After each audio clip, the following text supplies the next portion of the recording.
সম্রাট শাহজাহান দিল্লির সম্রাট, হাবিজাবি সম্রাট না, দিল্লির সম্রাট।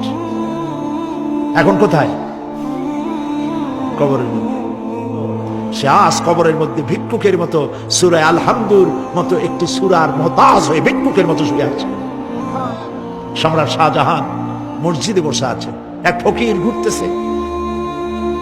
লোকেরা কয় ছোটবেলা থেকেই তোমার খয়রাত করতে দেখলাম, ভিক্ষা কি জীবনেও যাবে না তোমার? লোকটি বলছে, আমি ভিক্ষা করবো ছাড়া আমার উপায়টা কি?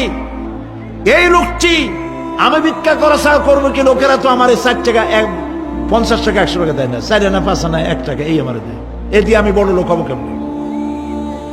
লোকটি বলছে, আচ্ছা দেখো, তুমি তো জায়গা মতো যাইতে পারো নাই, বাদশার কাছে যাও, এমন দেওয়া দেবে জীবনে আর খয়রাত করা লাগবে না। তো বাদশার কাছে কি খয়রাতি যাইতে পারে কোনোদিন? হ্যাঁ, এখন পারবা। কেমনে?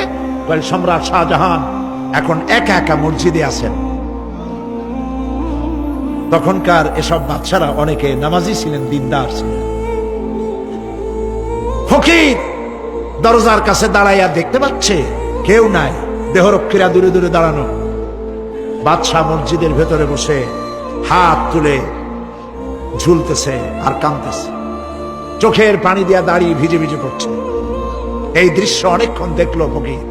কিছুক্ষণ পর সম্রাট শাহজাহান মসজিদ থেকে বেরিয়ে আসছে। ফকির বলছে, আসসালামু আলাইকুম হুজুর। তিনি বললেন, ওয়ালাইকুম আসসালাম। চলে গেল। বাদশা বলল, আমার কাছে তো কেউ আইসা কিছু না চাইয়া তো যায় না, এটা দেখলাম খয়রাতির মতো কিছু চাইলো না, বেটা ভয় করলো নাকি? এদিকে আসো। আসছে। ভয় পাইছো? কয় না, ভয় পাইনি। কিছু যে চাইলো না? ফকির বলছে, জাহাপানা সত্যিই কিছু চাইতে আসছিলাম, তারপর চাইলে না কেন? ফকির বলছে, জাহাপানা সারা জীবন ভিক্ষা করেছি, আর আজ দিল্লির সম্রাটের কাছে বেশি পাওয়ার লোভে এসেছিলাম, কিন্তু আপনার দশা দেখা আমার জ্ঞানের চোখ খুলে গেছে। আমি লক্ষ্য করে দেখলাম, আমি সম্রাটের কাছে চাইতে এসেছি, হাত তুলি নাই, বিনয় প্রকাশ করি নাই, চোখের পানি ফেলি নাই, কিন্তু লক্ষ্য করে দেখলাম দিল্লির সম্রাট আমার চাইতেও বড় ভিক্ষুকের মতো।